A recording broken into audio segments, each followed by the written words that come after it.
जो जो हमने पढ़ा था वो सबने रिवाइज भी कर लिया। अच्छा, क्या पढ़ा था हमने बता। तो फैक्टर्स अफेक्टिंग इलेक्ट्रोलाइटिक कंडक्टेंसेस सबको क्लियर है वो। अब उसमें हमने पढ़ा था कि लास्ट में हम पढ़ रहे थे डाइल्यूशन का इफेक्ट। अच्छा था, डाइल्यूशन जब हम करते हैं तो बता conductance G for strong weak दोनों के लिए बढ़ती है, जबकि बता कंडक्टिविटी कापा डिक्रीज होती है। अब उसी में थर्ड लिख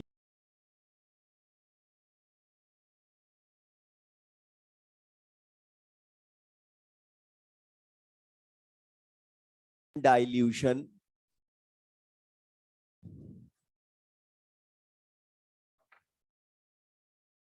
एज इट इज लिख लें, जैसे मैं लिख रहा हूं बोर्ड पर से। On dilution molar conductivity increases as well as equivalent conductivity increases because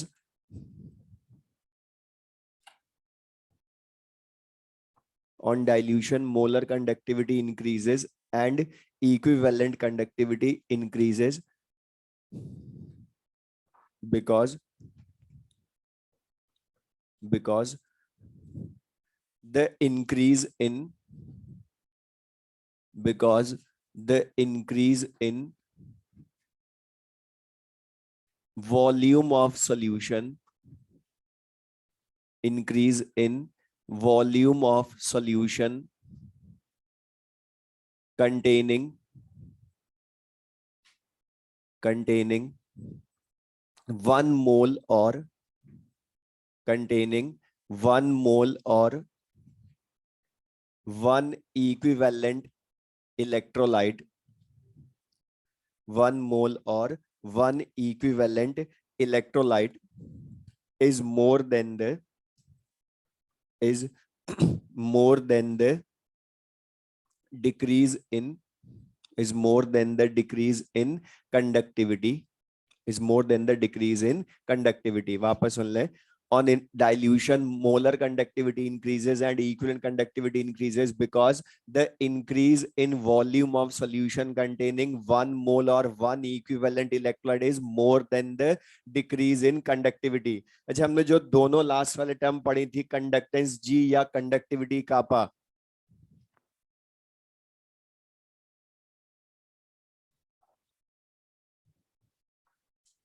अच्छा ऑनलाइन वालों को पूछ रहा हूँ, ये आवाज आ रही है सबको?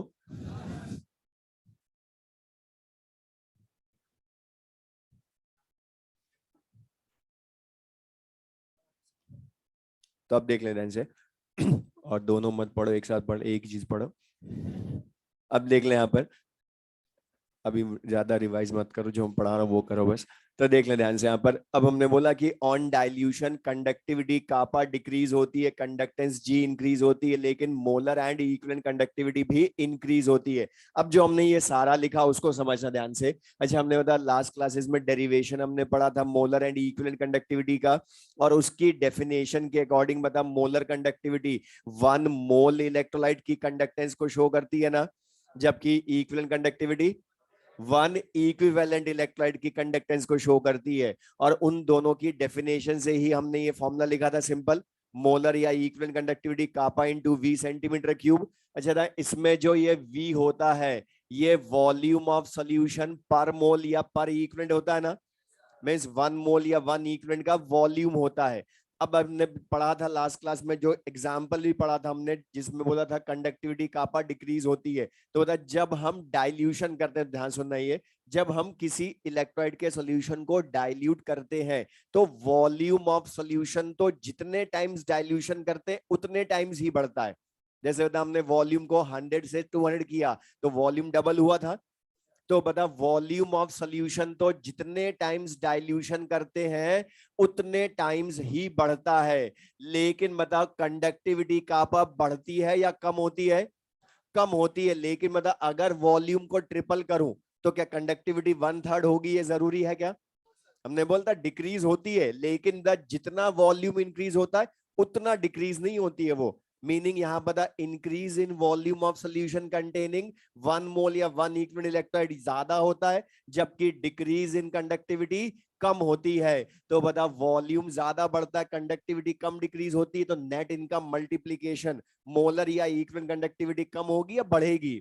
बढ़ेगी। तो ये लिख लें शॉर्ट में, जो हमने सारा यही लाइन में लिखा हमने कि molar conductivity and equivalent conductivity बढ़ती है क्योंकि इंक्रीज इन वॉल्यूम ज्यादा होता है और डिक्रीज इन कंडक्टिविटी कम होती है।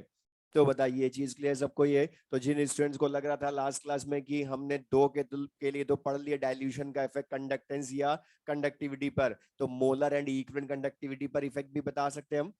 तो बता डाइल्यूशन का क्वेश्चन होगा सिंपल सा। अब ये तो हमने पूरा सॉल्व करके बताया, रीजनिंग के साथ समझाया कि डाइल्यूशन करने पर कंडक्टिविटी कापा डिक्रीज क्यों होती है। तो बता एक चीज याद रखने के लिए ओनली कंडक्टिविटी का ध्यान रखें कि वो डाइल्यूशन पर डिक्रीज होती है, बाकी तीनों कंडक्टेंस टर्म्स तो इंक्रीज होती है ना। तो जो अलग है उसका ध्यान रखें, बाकी तो वैसे याद रह गई। अब लेकिन ऑब्जेक्टिव क्वेश्चन जब होगा तो इसको यूज करने के लिए हमें एक लाइन में सॉल्व करना है, तो इसी का हम शॉर्ट में कंक्लूजन भी बना सकते हैं कि जिससे हम कैलकुलेशन या क्वेश्चन में अप्लाई इजीली कर लें। तो जो हमने पढ़ा था लास्ट क्लास में, जब भी किसी भी इलेक्ट्रोलाइट के सॉल्यूशन को हम डाइल्यूट करते हैं तो मुझे बताएं वॉल्यूम ऑफ सॉल्यूशन कम होता है या ऑलवेज बढ़ता है? ऑलवेज बढ़ता है। अच्छा वॉल्यूम तो मोलैरिटी ऑफ सॉल्यूशन के इनवर्सली प्रोपोर्शनल है ना। तो बता वॉल्यूम ऑफ सॉल्यूशन बढ़ता है तो मोलैरिटी ऑफ सॉल्यूशन कम होती है। लेकिन मुझे एक चीज बताएं, क्या फॉर्मूला ऑफ इलेक्ट्रोलाइट बदलता है क्या?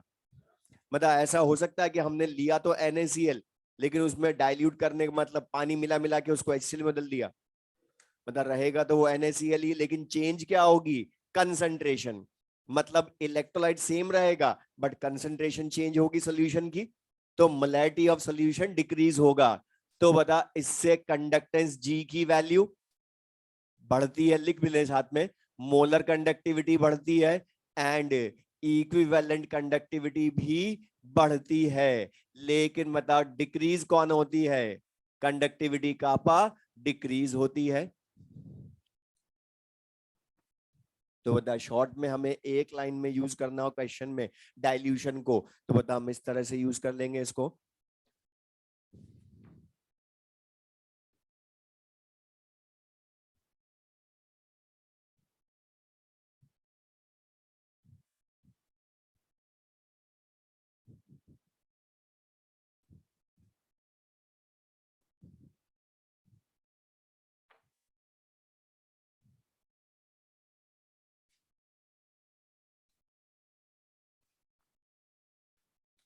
क्वेश्चन लिख लें जिससे क्लियर होगा। जो हमने डाइल्यूशन या इसके लास्ट क्लास में 5 फैक्टर्स हमने और पढ़े थे, उन सबको यूज हमने किस तरह से करना है क्वेश्चन में।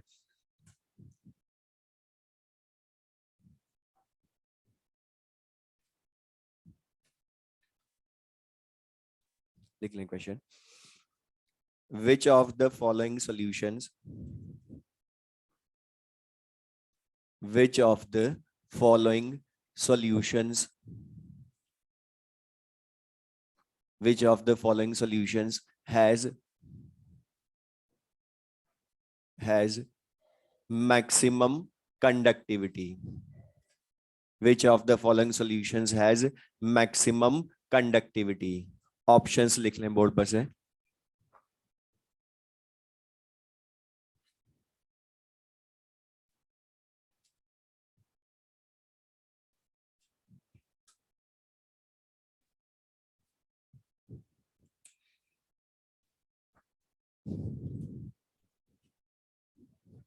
अच्छा पहले बता, ये जो क्वेश्चन है हमने कंडक्टिविटी पूछी है, कापा पूछी है ना कंडक्टिविटी।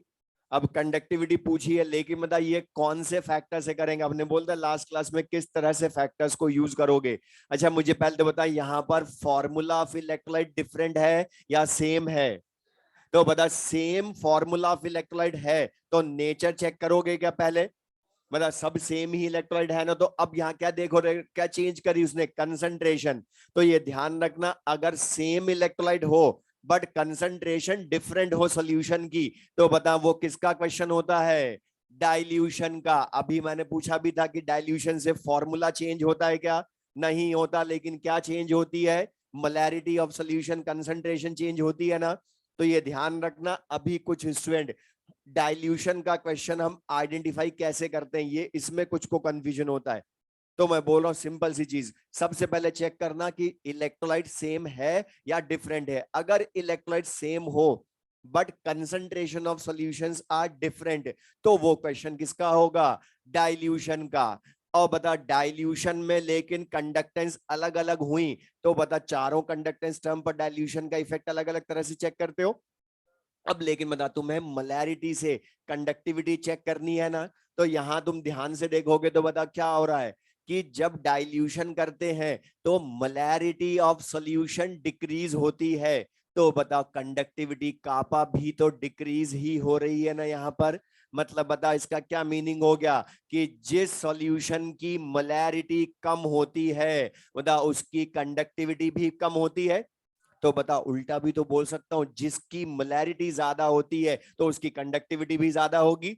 तो बता जिसकी मोलैरिटी मिनिमम उसकी कंडक्टिविटी मिनिमम, तो बता जिसकी मोलैरिटी मैक्सिमम उसकी कंडक्टिविटी भी मैक्सिमम। तो बता मैक्सिमम पूछा है ना, तो मैक्सिमम कौन सी हो गई? थर्ड।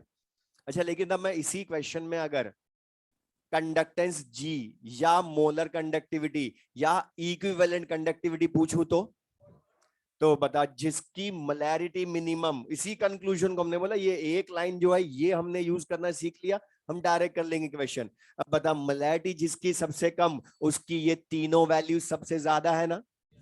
तो बता यहां पर क्या हो गया? मैक्सिमम अगर मैं पूछूं मोलर या इक्विवेलेंट या कंडक्टेंस जी, तो बता वो किसकी हो जाएगी? फोर्थ की हो जाएगी। मतलब बता इसी में मैं दूसरा क्वेश्चन भी बोल सकता हूं था, तो ये लिख भी लो, ध्यान रहेगा। इसी में हमने दूसरा क्वेश्चन भी पूछ लिया। तो ये क्लियर है सबको ये?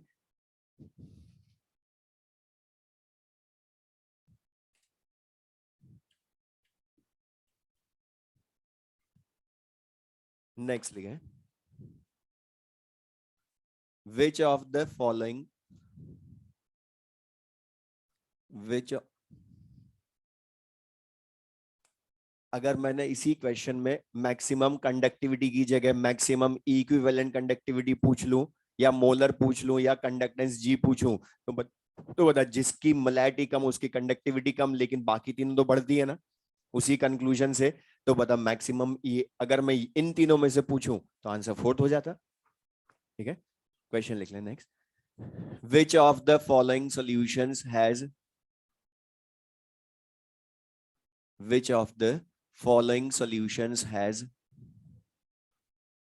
maximum conductivity, मतलब लैंग्वेज सेम है।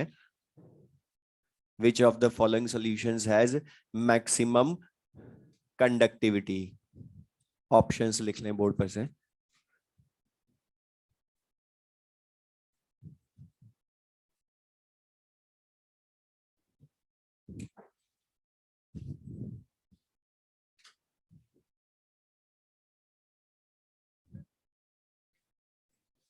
अच्छा पहले मुझे बताएं ये जो क्वेश्चन है, ये क्वेश्चन जो है बता, ये पहले मुझे पूछा, बोलना आंसर से मतलब नहीं, मुझे पूछा था मुझे ये क्वेश्चन डाइल्यूशन का है या नहीं। वेरी गुड, नहीं है। क्यों नहीं है? क्योंकि फॉर्मूला ऑफ इलेक्ट्रोलाइट अलग है। ये अभी कुछ स्टूडेंट्स क्या बोलते हैं कि कंसंट्रेशन सेम है। अच्छा मैं सुनना ध्यान से, इसी क्वेश्चन में अगर मैं कंसंट्रेशन चारों की डिफरेंट कर दूं तो भी ये डाइल्यूशन का नहीं होगा, क्योंकि बता फॉर्मूला थोड़ा बदलता डाइल्यूशन से, और यहां तो फॉर्मूला ही अलग है, जबकि बता यहां फॉर्मूला डिफरेंट था क्या? तो ये फॉर्मूला सेम हो तो ही हम डाइल्यूशन का बोल सकते हैं। अब यहां पर बता सबसे पहले हमने लास्ट क्लास में बार बार बोला था कि जब भी फॉर्मूला ऑफ इलेक्ट्रोलाइट डिफरेंट हो तो सबसे पहले नेचर ऑफ इलेक्ट्रोलाइट चेक करोगे कि वो स्ट्रॉन्ग है या वीक है। तो बता अगर मैं इनमें से देखूं तो HCl क्या है? Strong acid. H2SO4 strong acid. KCl salt है, मतलब ये भी स्ट्रॉन्ग इलेक्ट्रोलाइट। अच्छा बता H3PO4 स्ट्रॉन्ग एसिड या वीक एसिड? बता स्ट्रॉन्ग एसिड सबको रटे हुए है ना। बता HClO4 HI HBr H2SO4 HCl HNO3 में है क्या ये? तो बता वीक हो गया। अभी सुनना ध्यान से। अब बताओ यहां पर अभी कुछ स्टूडेंट्स ने बोला था आंसर 4, जो नहीं हो सकता। क्यों? क्योंकि बताइए तो वीक एसिड है, number of H plus ion 3 देगा ये, लेकिन बता अल्फा तो बहुत कम होता है इसका, तो ओवरऑल नंबर ऑफ आयंस बहुत कम रह जाएंगे। तो मिनिमम पूछता तो आंसर 4 होता। अब बचे 3 यहां पर। तो बता अब हमने बोला था नेचर सेम, तो फिर number of ions in solution check करोगे और नंबर ऑफ आयंस देखोगे तो बताइए 1H plus ion 1Cl minus में ब्रेक होगा। सेकंड कितने में होगा? 2H plus ion 1 sulphate ion में ब्रेक होगा। देन बताइए KCl 1 पोटेशियम 1 क्लोराइड आयन में ब्रेक होगा। तो बता यहां पर अब सबसे ज्यादा नंबर ऑफ आयंस किसके सॉल्यूशन में? Second 3 mole H plus ion, H plus and sulphate ions, तो आंसर विल बी सेकंड। तो बता सबसे पहले नेचर चेक करना है। फिर बोल रहा हूं अगर अल्फा 100% हो तो number of ions in solution check करोगे, वो भी सेम हो तो बता। अब भी बता अगर मैं फर्स्ट और थर्ड में कंपेयर करवाऊं तो दोनों में नंबर ऑफ आयंस सेम है, लेकिन बता क्या कंडक्टेंस सेम होगी क्या? हमने बोला था अगर नंबर ऑफ आयन सेम हो तो आयन की कंडक्टेंस चेक करोगे और आयन देखोगे तो बता Cl माइनस कॉमन है, लेकिन बता क्या K प्लस और H प्लस आयन की कंडक्टेंस कॉमन है क्या? तो बता किसकी ज्यादा होती है? H प्लस आयन की। तो बता अगर मैं इसमें ऑर्डर पूछ लूं, डिक्रीजिंग ऑर्डर ऑफ कंडक्टिविटी, तो बता मैक्सिमम किसकी? Second, then first, then third. तो बता ऑर्डर भी पूछ सकता है, तो हमने इसमें सब बता दिया, maximum minimum increasing decreasing order कुछ भी पूछे तो बता कर लेंगे यूज ये। तो बता जो फैक्टर्स हमने पढ़े उनको यूज कैसे करना है थियोरिटिकली ये समझ में आया। तो डाइल्यूशन हो या अलग अलग फैक्टर्स हो जो हमने पढ़े, तो उनको अप्लाई किस ऑर्डर में करना है, कैसे करना है, ये आइडेंटिफिकेशन भी आना चाहिए हमें। तो ये थियोरिटिकल क्वेश्चन क्लियर सबको। अब लेकिन हमने लास्ट क्लास में बोला कि जो डाइल्यूशन है वो कंडक्टेंस टर्म्स को बहुत अफेक्ट करता है। तो उसी डाइल्यूशन को हम आगे बढ़ाकर पढ़ते हैं। हमारा नेक्स्ट टॉपिक इनफाइनाइट डाइल्यूशन। लेकिन इनफाइनाइट डाइल्यूशन की सारी थ्योरी जो हमने डाइल्यूशन में पढ़ी वही है, उसी को बस थोड़ा सा आगे बढ़ाएंगे हम। तो लिख लें next topic. Next topic determination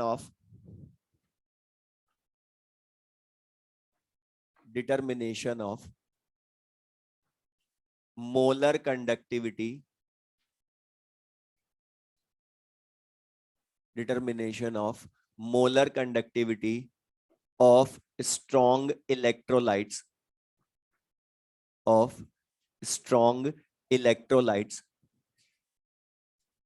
at infinite dilution, at infinite dilution, at infinite dilution। अब ये जो हेडिंग लिखी है इसमें दो चीजें ध्यान से पढ़नी है। अच्छा था ये जो टॉपिक हम पढ़ने वाले हैं, मुझे बता ये वीक इलेक्ट्रोलाइट्स के लिए एप्लीकेबल है या only for strong electrolytes? Only for strong electrolytes, weak electrolytes के लिए एप्लीकेबल नहीं है। क्यों नहीं है मैं तुमसे पूछूंगा, स्ट्रॉन्ग के लिए क्यों है वो मैं समझाऊंगा। बट सबसे मेन चीज यहां टर्म है इनफाइनाइट डाइल्यूशन का मीनिंग, और इसको बस ध्यान समझना। तो इनफाइनाइट डाइल्यूशन होता क्या है या मीनिंग क्या है उसके लिए, अगर सपोज मैं बोलूं इन अ वेसल, ध्यान से देखना वैसे, इन अ वेसल हमने NaCl लिया, तो बताओ अभी हम इसको डाइल्यूट नहीं कर रहे हैं, लेकिन मतलब फिर भी इसका अल्फा कितना होगा? पार्शियल या 100%? क्योंकि बता NaCl सॉल्ट स्ट्रॉन्ग इलेक्ट्रोलाइट है ना, तो इसका अल्फा अभी भी 100% होगा। तो बता अब मैं पूछूं, हमने इसको डाइल्यूट किया मतलब एडिशन ऑफ वाटर ऐड किया, वाटर ऐड किया, तो मुझे बता डाइल्यूशन पर वॉल्यूम ऑफ सॉल्यूशन इसका बढ़ेगा ना? अच्छा बता डाइल्यूशन पर वॉल्यूम ऑफ सॉल्यूशन बढ़ेगा तो इसका अल्फा बढ़ेगा, कम होगा या कांस्टेंट रहेगा? क्योंकि बताइए तो ऑलरेडी इसका अल्फा कितना है? 100% है ना। तो बता अल्फा तो चेंज हो नहीं सकता इसका। अब लास्ट क्लास की थ्योरी सारी मुझे बता, अल्फा तो चेंज होगा नहीं, तो बता वाटर क्या करेगा, इन आयंस के बीच में तो आएगा ना। तो बता आयंस के बीच में आएगा तो इंटर आयनिक अट्रैक्शंस बढ़ेगा या कम होगा, कम होगा। तो वॉल्यूम ऑफ सॉल्यूशन बढ़ता है तो इंटर आयनिक अट्रैक्शंस कम होते हैं। तो बता आयंस की मोबिलिटी बढ़ती है तो कंडक्टेंस बढ़ती है। बस अब यहीं से बताना। अब बता, यहां तक हमने पढ़ लिया लास्ट क्लास में कि डाइल्यूशन से होता क्या है, डाइल्यूशन से इंटरआयनिक अट्रैक्शन कम होता है, आयंस की कंडक्टेंस बढ़ती है, लेकिन स्ट्रॉन्ग इलेक्ट्रोलाइट है इसलिए अल्फा चेंज नहीं हो सकता क्योंकि वो 100% है। अब मैं पूछ रहा हूं, मुझे बता ध्यान से बता, अगर मैं बोलूं हमने वाटर और ऐड किया तो बता वॉल्यूम ऑफ सॉल्यूशन और बढ़ेगा, तो बता इंटर आयनिक अट्रैक्शन कम होगा ना, और तो कंडक्टेंस और बढ़ेगी आयंस की। तो अब मैं तुमसे बोलूं मैं वाटर मिलाता जाऊं मिलाता जाऊं मिलाता जाऊं, तो बता वॉल्यूम ऑफ सॉल्यूशन बढ़ता जाएगा बढ़ता जाएगा बढ़ता जाएगा, तो बता इंटर आयनिक अट्रैक्शंस कम होते जाएंगे कम होते जाएंगे, और इंटर आयनिक अट्रैक्शंस कम होते जाएंगे तो बता कंडक्टेंस बढ़ती जाएगी बढ़ती जाएगी। और बता जब इंटरआयनिक अट्रैक्शंस कम होते होते एक स्टेज तो ऐसी आएगी जब इंटर आयनिक अट्रैक्शन बिकम्स जीरो, और इंटर आयनिक अट्रैक्शन जब जीरो हो जाता है तो इसी को हम बोलते हैं प्रैक्टिकली इनफाइनाइट डाइल्यूशन। तो बता इनफाइनाइट डाइल्यूशन पर इंटर आयनिक अट्रैक्शंस क्या हो जाते हैं, जीरो। अब इस जीरो होने का मीनिंग, अच्छा बता इंटर आयनिक अट्रैक्शन जब जीरो हो गया तो आयंस की जो कंडक्टेंस बढ़ते बढ़ते बढ़ रही थी वो बढ़ते बढ़ते बताओ मैक्सिमम हो जाएगी ना, बोलो। अच्छा बता उसके बाद भी ध्यान से बताना, उसके बाद भी अगर मैं वाटर ऐड करूं तो बता आयंस की कंडक्टेंस बढ़ेगी या कांस्टेंट हो गई। मतलब बताओ जितना आयंस की कंडक्टेंस बढ़नी थी वो बढ़ते बढ़ते क्या हो जाती है, मैक्सिमम। और बता मैक्सिमम कंडक्टेंस कब होती है, इनफाइनाइट डाइल्यूशन पर। और बता इससे ज्यादा बढ़ सकती है क्या ये, मतलब लिमिट भी हो गई ना। तो बता लिमिटिंग कंडक्टेंस वर्ड यूज करूं मैं क्वेश्चन में या मैक्सिमम कंडक्टेंस वर्ड यूज करूं, उसका क्या मीनिंग है, इनफाइनाइट डाइल्यूशन। ये ध्यान रखना एनसीईआरटी में पढ़ोगे तो वहां पर ज्यादा लिखा होता है इनफाइनाइट डाइल्यूशन, ज्यादा न्यूमेरिकल में लिमिटिंग कंडक्टेंस या मैक्सिमम कंडक्टेंस। तो लिमिटिंग कंडक्टेंस या मैक्सिमम कंडक्टेंस लिखे, मैं सब लिखवाऊंगा अभी, बस समझना ध्यान से। तो बता इनफाइनाइट डाइल्यूशन पर इंटरआयनिक अट्रैक्शन जीरो, ये समझ में आया सबको, क्यों, क्योंकि इंटरआयनिक अट्रैक्शन डिक्रीज होता जाता है वॉल्यूम बढ़ता है। तो अब यहां से काम की चीज मुझे बता, ध्यान से दाना बता, इनफाइनाइट डाइल्यूशन पर Cl माइनस की कंडक्टेंस पर Na प्लस का या Na प्लस की कंडक्टेंस पर Cl माइनस का कोई इफेक्ट होगा क्या, वेरी गुड, क्यों,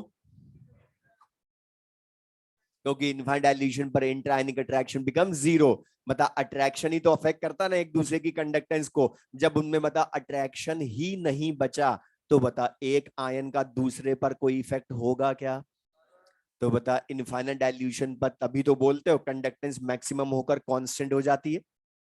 तो मीनिंग क्लियर सबको ये। अच्छा यहां पर इनफाइनाइट डाइल्यूशन बोला, अच्छा यहां पर देखोगे तो volume of solution very very very high हो गया ना, और वॉल्यूम ऑफ सोल्यूशन जब बहुत हाई हो जाता है तो उसको हम एग्जैक्टली डिफाइन नहीं कर सकते कि कितना वॉल्यूम हुआ। और तुम्हें सबको पता बता जिसको डिफाइन नहीं कर सकते उसको इनफाइनाइट बोल देते हैं ना। तो बता इनफाइनाइट डाइल्यूशन ही क्यों वर्ड बोला, समझ में आया, क्योंकि volume of solution becomes very very very high. अच्छा बता हमने ये भी पढ़ा है कि वॉल्यूम बढ़ता है तो कंसंट्रेशन तो कम होती है ना। अच्छा वॉल्यूम डबल करोगे तो मोलैरिटी हाफ होगी, क्योंकि वॉल्यूम तो exactly inversely proportional to molarity. तो बता जब वॉल्यूम इनफाइनाइट हो गया तो मोलैरिटी जीरो। मतलब बता इनफाइनाइट डाइल्यूशन बोलूं या जीरो कंसंट्रेशन बोलूं, कोई डिफरेंस है क्या। तो बता इनफाइनाइट डाइल्यूशन के 4 नेम हो गए एक तरह से। अब infinite dilution, zero concentration, maximum conductance या लिमिटिंग कंडक्टेंस। सबको समझ में आई रीजन। और एक चीज बताओ, कुछ भी मैं तुमसे पूछूं रीजन इसका, इनफाइनाइट डाइल्यूशन पर, चाहे कॉलरॉश लॉ में ही क्यों ना पढ़े हम। तुम्हें ना भी आता हो तो आंसर बता देना, double I A equal to 0। अच्छा बताओ आयंस की कंडक्टेंस मैक्सिमम क्यों हो जाती है? तो बता, यही बता रहे हो, इंट्रायनिक अट्रैक्शन बिकम 0। तभी तो बता, एक आयन की कंडक्टेंस पर दूसरे का कोई इफेक्ट नहीं होता। ये समझ में आया सबको? ये क्लियर है? अब लिख लें इसमें इनफाइनाइट डाइल्यूशन का मीनिंग क्या है, लिख लें। Infinite dilution is the infinite dilution is the infinite dilution is the condition at which infinite dilution is the condition at which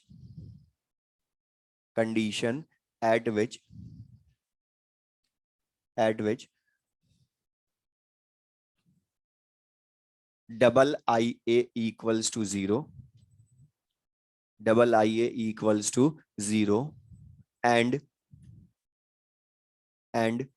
on further addition of water, and on further addition of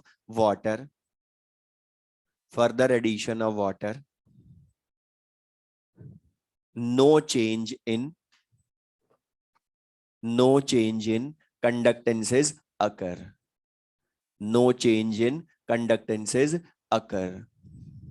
तो बता, इंट्रायनिक attraction 0 हो जाता है, इसी वजह से उनकी conductance maximum होकर कांस्टेंट हो जाती है, और फिर एडिशन ऑफ वाटर करेंगे फर्दर तो भी कोई चेंज नहीं होता है। ये क्लियर सबको? अब उसी में दूसरा इसका मीनिंग, ये भी हमारे आगे क्वेश्चंस में काम आएगा। बता, इनफाइनाइट डाइल्यूशन पर volume of solution becomes very very high, मतलब इनफाइनाइट डाइल्यूशन, तो बता मोलैरिटी ऑफ सॉल्यूशन क्या हो जाती है? 0। लिख लें, इसी तरह से लिख लो शॉर्ट में, तो वॉल्यूम इक्वल्स टू इनफाइनाइट या मोलैरिटी इक्वल्स टू 0। अब यहां पर मुझे ध्यान से बताना प्रैक्टिकली। अच्छा बता, हमने बोला है कि वॉल्यूम इनफाइनाइट तो कंसंट्रेशन मोलैरिटी 0 होती है। अब ध्यान सुनना, मैं जो पूछ रहा हूं, मुझे बता मोलैरिटी का मीनिंग क्या होता है? Number of moles of solute present in 1 litre solution. अच्छा बता, वॉल्यूम डबल करूंगा तो मोलैरिटी हाफ। अच्छा 100 टाइम्स करें वॉल्यूम तो 1/100 टाइम्स, 1000 टाइम्स करूं तो 1/1000 टाइम्स, मतलब बता जितने टाइम्स डाइल्यूशन मतलब वॉल्यूम बढ़ाते जाओगे उतने टाइम्स मोलैरिटी कम होती जाएगी। तो बता कितना भी पानी मिला दो, बता कुछ तो मोल ऑफ सॉल्यूट बचेंगे ना वॉट सॉल्यूशन में। तो मुझे बता प्रैक्टिकली कंसंट्रेशन 0 होती है डाइल्यूशन से या ऑलमोस्ट 0?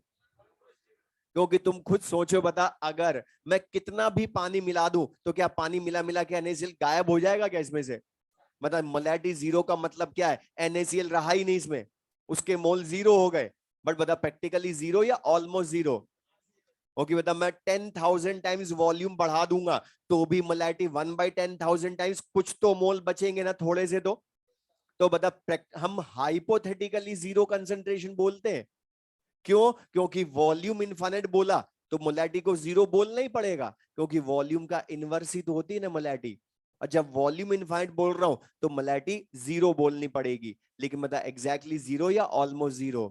तो बता एग्जैक्टली क्या मीनिंग है 0 कंसंट्रेशन का? कि number of moles of solute becomes negligible as compare to total volume of solution. ये है ना एग्जैक्ट, बता 0.000001 है, तो बता कुछ तो मोल है ना, लेकिन वो नेग्लिजिबल मोल्स हैं बस। तो लिख लें इसी के साथ, volume infinite molarity equals to 0, in bracket लिख लें साथ में इसका एग्जैक्टली मीनिंग मोलैरिटी 0 का। Number of moles of solute, number of moles of solute becomes negligible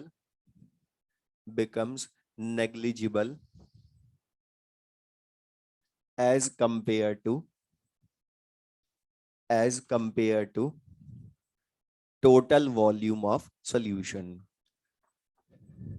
as compared to total volume of solution, as compared to total volume of solution।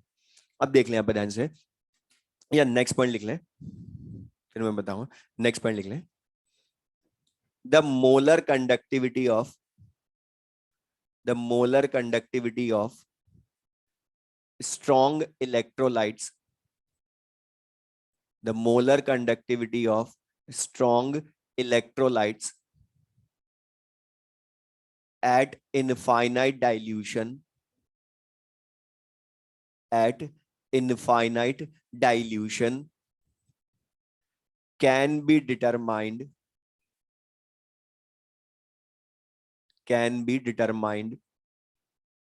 by using board पर से लिख लें, Debye-Huckel-Onsager equation, Debye-Huckel-Onsager equation। और Debye-Huckel-Onsager equation board पर से लिख लें, इसका डेरिवेशन कोई हमारे सिलेबस में है नहीं, डायरेक्ट बस याद रखनी है। और ये Debye-Huckel-Onsager 3 साइंटिस्ट थे जिन्होंने मिलकर ये छोटी सी इक्वेशन दी। और बुक्स में इसके 2 टाइप के रिप्रेजेंटेशन मिलते हैं, 2 टाइप्स के रिप्रेजेंटेशन मिलते हैं। एनसीईआरटी में पढ़ोगे तो वहां सेकंड वाला मिलता है, लेकिन मोस्टली बुक्स में फर्स्ट वाला मिलता है। तो हमने दोनों बता दिए, दोनों में से कुछ भी लिखे, बात एक ही है। अब यहां पर बस ये जो इक्वेशन है इसको यूज कैसे करना है मैं बताऊंगा अभी आगे, लेकिन उसके पहले इसमें जो वेरिएबल्स लिखे हैं उनका मीनिंग हमें क्लियर हो। तो तुम ही बता दो, हम एक तो पढ़ ही चुके हैं इसमें से। बता ये ग्रीक लैम्डा एम या लैम्डा एम ये क्या है, बता। लैम्डा एम या लैम्डा एम सी एक ही चीज है। अच्छा लैम्डा एम क्या होती है? Molar conductivity. मतलब बता molar conductivity at given concentration C. अच्छा बता जो मोलर कंडक्टिविटी हमने पढ़ ली वो क्या होती है? Kappa into 1000 by molarity. अच्छा ना ये जो मोलैरिटी है ये भी तो गिवन कंसंट्रेशन सी ही है ना एक तरह से। तो बता गिवन कंसंट्रेशन पर molar conductivity lambda M C or lambda M लिख ले, ध्यान रहेगा, बस हम पढ़ चुके हैं वही है ये, लिख ले। इसी तरह से लैम्डा एम इनफाइनाइट या लैम्डा एम जीरो, ये तुम ही बता सकते हो। बता लैम्डा एम इनफाइनाइट या लैम्डा एम जीरो क्या शो कर रहा है? इनफाइनाइट डाइल्यूशन या जीरो कंसंट्रेशन।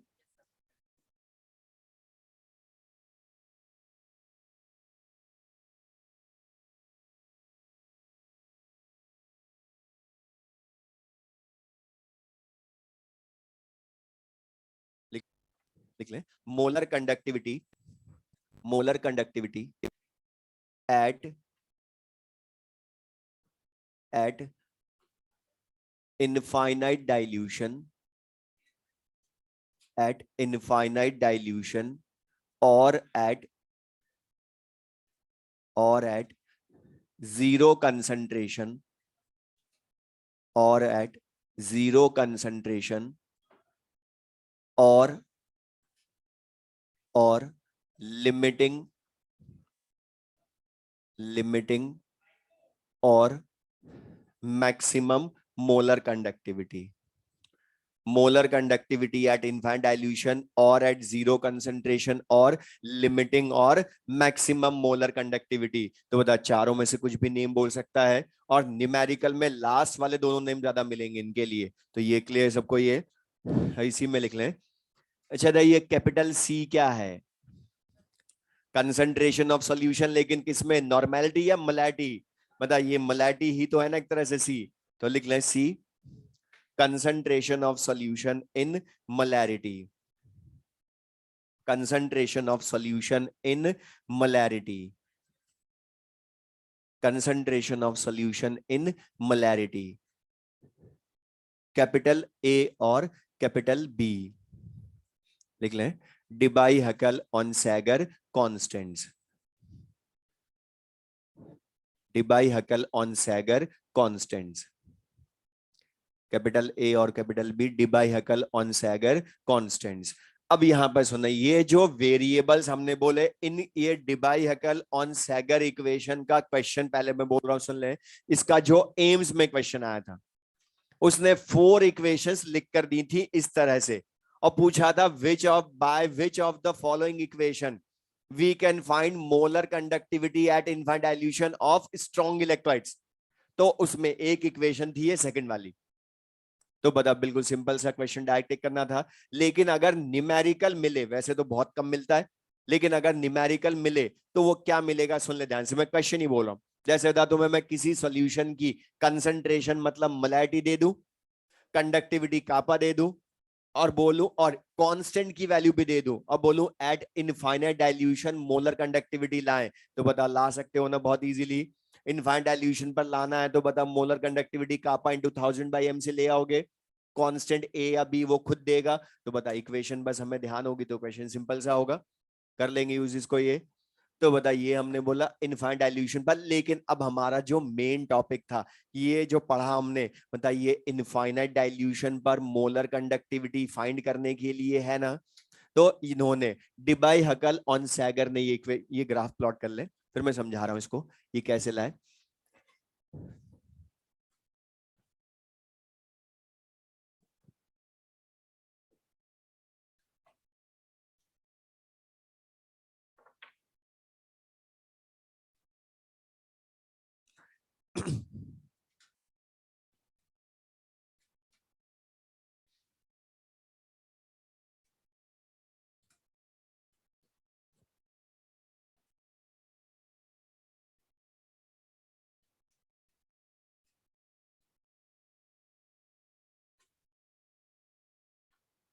अब देख लीजिए ध्यान से।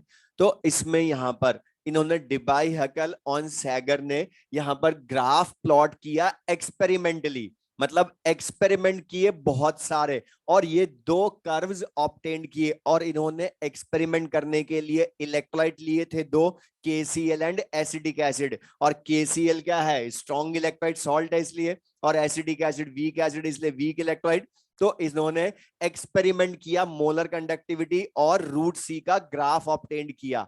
और मैं क्या बोल रहा हूं बार बार, ये ग्राफ थियोरिटिकली ऑब्टेंड है या एक्सपेरिमेंटली, एक्सपेरिमेंट करके ऑब्टेंड किए।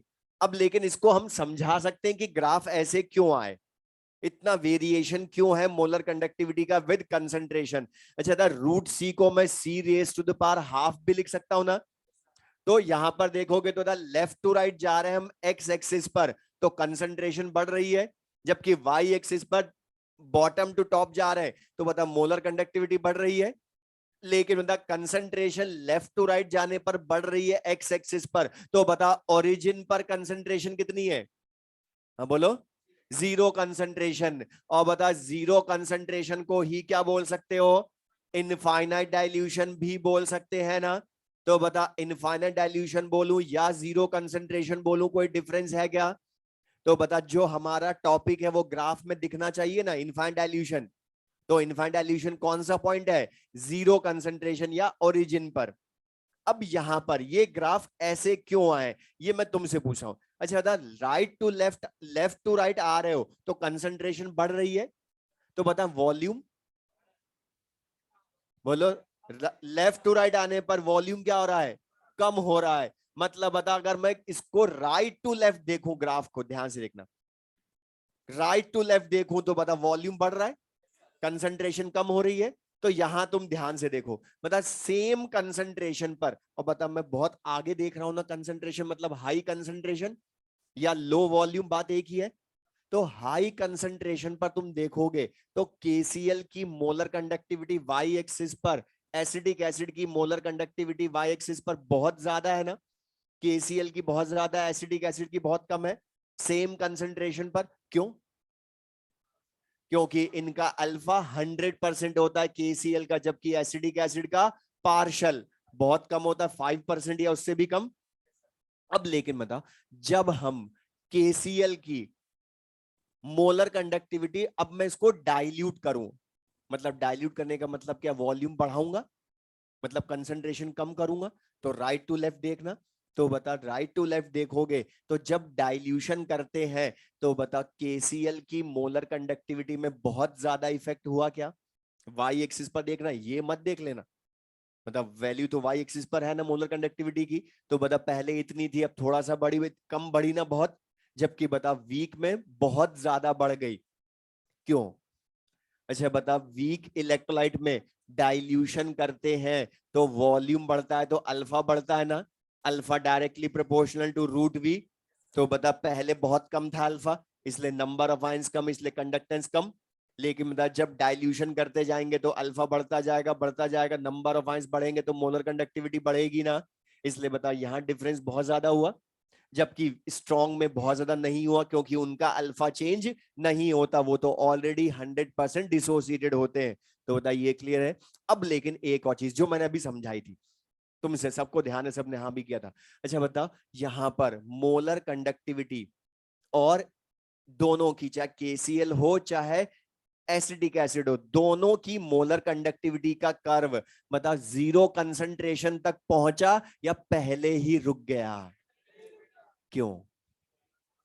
क्योंकि बता प्रैक्टिकली पानी मिला मिला के कंसंट्रेशन जीरो कर सकते हो या ऑलमोस्ट जीरो? तो बता ये ग्राफ जीरो तक तो पहुंचेंगे ही नहीं। क्यों नहीं पहुंच रहे ये ग्राफ, वो समझ में आया, क्योंकि अब समझ में आएगा जो मैं टर्म बोलने वाला हूं उसका रीजन। क्योंकि कंसंट्रेशन प्रैक्टिकली जीरो नहीं कर सकता, लेकिन मतलब लानी तो हमें इनफाइनाइट डाइल्यूशन पर ही है ना वैल्यू। तो बता इन दोनों ग्राफ्स को वाई एक्सिस तक ले जाना पड़ेगा ना। ये समझ में आएगा मैं क्या बोलने वाला हूं, कि यहां पर कंसंट्रेशन जीरो हो तब मुझे चाहिए ना वैल्यू तो मोलर कंडक्टिविटी की या इनफाइनाइट डाइल्यूशन पर। तो बता यहां पर हम क्या करते हैं, टर्म में बोल रहा हूं extrapolation of curve, extrapolation of curve. और एक्स्ट्रापोलेशन ऑफ कर्व का सिंपल सा मीनिंग, ये मैथमेटिकल टर्म होती है, इसका सिंपल सा मीनिंग होता है जो कर्व जैसा है उसको उसी डायरेक्शन में आगे बढ़ा दो, जो कर्व जैसा है उसको उसी डायरेक्शन में आगे बढ़ा दो। तो बता केसीएल का कर्व तो स्ट्रेट लाइन में बढ़ रहा है ना, तो मैं स्ट्रेट लाइन में ही बढ़ाऊंगा इसको, जो कर्व जिस डायरेक्शन में उसी डायरेक्शन में एक्सटेंड कर दो। तो बता इसी डायरेक्शन में बढ़ाएंगे तो बता ये वाई एक्सिस को कट कर रहा है ना, और बता वाई एक्सिस को कट कर दिया इसने, तो बता ये मोलर कंडक्टिविटी आ जाएगी ना। लेकिन कब आएगी, जीरो कंसंट्रेशन या इनफाइनाइट डाइल्यूशन पर मिलेगी ना मोलर कंडक्टिविटी। तो बता इसी को क्या बोल देंगे, molar conductivity at zero concentration या molar conductivity at infinite dilution. लेकिन बता किसकी है ये, स्ट्रॉन्ग इलेक्ट्रोलाइट की। अब बता वीक की भी तो लानी होती है हमें, तो उसका भी एक्स्ट्रापोलेशन ऑफ कर्व करें। तो बता इसका एक्स्ट्रापोलेशन ऑफ कर्व करोगे तो बता ये भी जैसा है उसको उसी डायरेक्शन में आगे बढ़ाएं। अब बताओ ये वाई एक्सिस को कट कर रहा है या ऑलमोस्ट पैरेलल हो गया वाई एक्सिस के।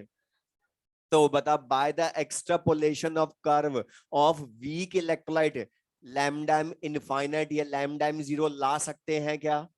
नहीं ला सकते। तो बताइए जो टॉपिक है वो किसके लिए है, हमने लिखा ना ओनली फॉर स्ट्रॉन्ग इलेक्ट्रोलाइट ही है, ये वीक के लिए नहीं है। क्यों नहीं है, समझ में आया सबको ये? बस ये चेंज कर लेना, लेकिन पहले लिख ले मैं जो लिखवा रहा हूँ, फिर ये चेंज भी कर लेना, ध्यान रहेगा ग्राफ में। जो मैं बोल रहा हूँ लिख ले पहले। by the extrapolation of curve, by the extrapolation of curve of strong electrolytes, by the extrapolation of curve of strong electrolytes, we can find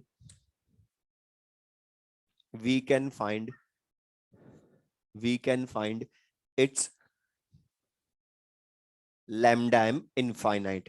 short में लिख लें हम, molar conductivity at infinite dilution, it's lambda infinite but not of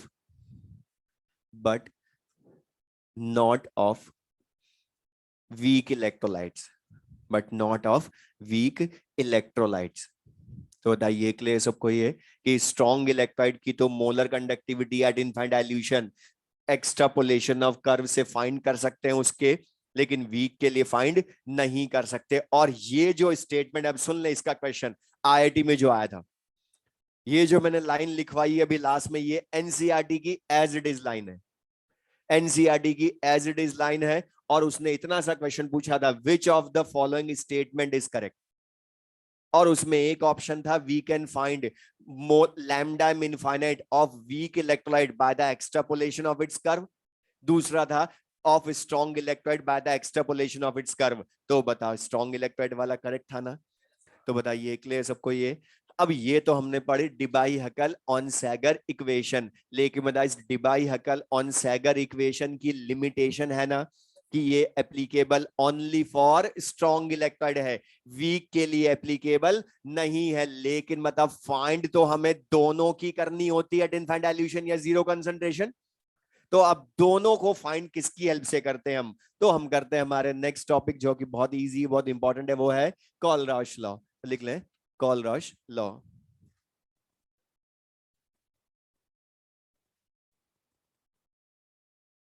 inter ionic attraction decrease होने की वजह से। लिख लें कॉलराश लॉ। लिख लें इसमें this law is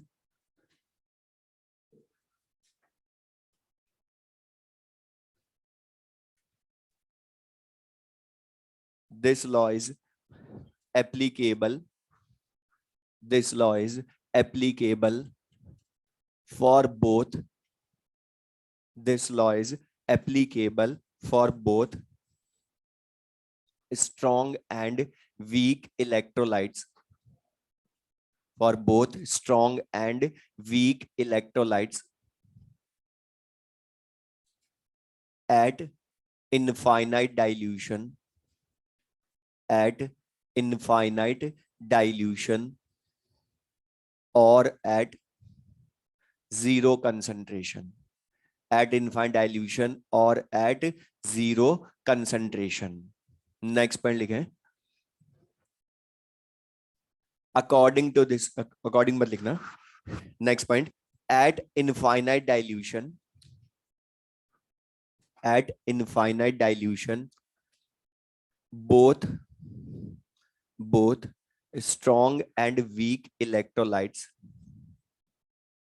both strong and weak electrolytes dissociate 100% into their ions, 100% into their ions, and double IA equals to 0. At infinite dilution, both strong and weak electrolytes dissociate 100% into their ions and double IA equals to 0. जब ये जो second statement लिखा है इसको पढ़ के बताएं जो मैं स्टेटमेंट बोल रहा हूं वो करेक्ट है नहीं। ये बताएं कि एट इनफाइनाइट डाइल्यूशन कोई भी इलेक्ट्रोलाइट वीक नहीं होता है या सारे इलेक्ट्रोलाइट स्ट्रांग होते हैं। बताओ करेक्ट है क्या? पढ़ो क्या लिखा है। Eight infinite dilution both strong and weak electrolyte dissociate 100% into their ions, मतलब दोनों का अल्फा 100%। और बता जब दोनों का अल्फा 100% तो वीक कोई होगा क्या? अब क्यों नहीं होता ये समझना ध्यान से। अभी स्ट्रॉन्ग केल तो हमें पता है उनका अल्फा 100% होता है, लेकिन वीक में क्यों हो गया ये समझना बस। ये सेकंड पॉइंट हमें आता है, हमें न्यूमेरिकल भी आते हैं इसको बस समझ लें। थियोरिटिकल मीनिंग बस इसका, ये हम न्यूमेरिकल में भी यूज कर लेंगे। अब मैं सिंपल सा पूछ रहा हूं, बोर्ड पर देख लें। जैसे बोलूं सपोज एसिडिक एसिड है, अभी हमने इसको डाइल्यूट नहीं किया, ध्यान से देखना। ये एसिडिक एसिड है अकेला, तो बता इसका बिफोर डाइल्यूशन अल्फा बहुत ज्यादा या 5% या उससे भी कम?